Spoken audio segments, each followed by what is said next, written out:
To je katapult. Ale nepáči sa mi, stále ma drží ten pás.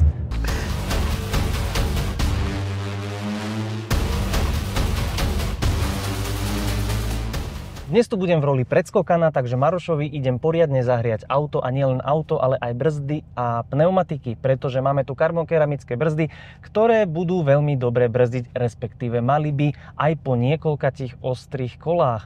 A taktiež máme tu pneumatiky CAP 2R, to znamená, sú to semislíky a tie potrebujú nejaké teplo na to, aby fungovali správne. Takže ani prvé, ani druhé kolo nebude k dispozícii maximálny potenciál pneumatik.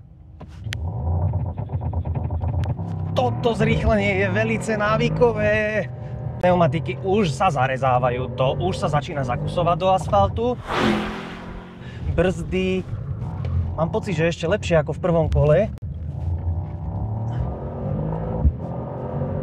To je katapult. Ale nepáči sa mi, stále ma drží ten pás. To by som úplne nechcel, aby ma držal.